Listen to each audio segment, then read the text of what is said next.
of.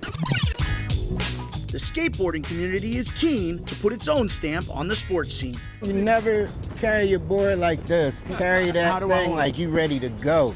And leading the way is 25-year-old Philly local Jahmir Brown. Jahmir, tell me a little bit about your background. Well, I grew up in like Southwest Philly, found skateboarding through video games. Something about it just sparked the interest, and right away I was like, Mom, they have these at Kmart. Can we please go and get one?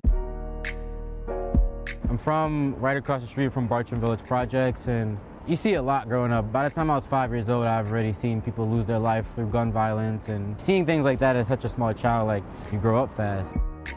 So the neighborhood you grew up in, skating wasn't necessarily the hobby of choice. Nah, I was considered a white boy and rocker, and people don't understand it. So to me, I was doing something original, and it gave me a different outlook than just the trouble around my neighborhood.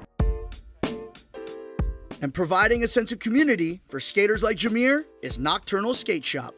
This is home base for sure. Like, this is where everybody comes to either get their first board and feel welcomed, meet up before they go skate. Come chill on a rainy day. Exactly. If you're pulling up and you're in skateboarding, this is where you gotta come. Skating style, what you wear, how is it different in, say, Philly than in another big city? We got that flavor. Yeah. You always gonna know when you're from Philly. As soon as I step in London, are you from Philly? Go to LA, same thing. Go to Milan, same thing. Like, no matter where, like, they recognize Philly just by the way we dress and carry ourselves. So, a pair of cargo pants or some baggy tracksuit and some denims, just pushing the comfort.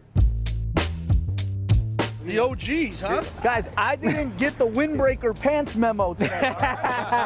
And pushing the boundaries are a generation of skaters that have been there since the beginning. You're like the trailblazers in the Philadelphia skateboarding scene. How has it changed from when you were coming up to now? To see how much the sport or art of skateboarding has taken off is amazing. You called it an art and a sport, but back in the day it wasn't viewed like that, right? It was an underdog sport. It was like on some rebellion type of vibe. Counterculture almost, yeah. Organized sports, they have everything. The football field, the basketball field, the baseball field. Skateboarding was very unaccepted. You're this black sheep. But as skateboarding has become more mainstream, even making its Olympic debut last year, skateboarders like Jahmir have managed to carve out a career from their passion through sponsorship and modeling deals with multi-million-dollar companies. What makes Philly such a desirable location for skateboarders to practice their art form? You see all these big gaps in the ground? Yeah. You hit that at the wrong angle, you're going to really hurt yourself. Skating in the East Coast is a lot harder because of the weather. So a lot of people come out here to get tested, and it creates a certain level of respect that if you can do it here, then you can do it anywhere. When the LA skaters come here, it's funny to see us sit back and watch them like really have a hard time picking this up, and then they leave. I can't do it. You skated everywhere, but what do you love about skateboarding here in Philadelphia? The main thing that keeps me coming back is y'all. It's the people.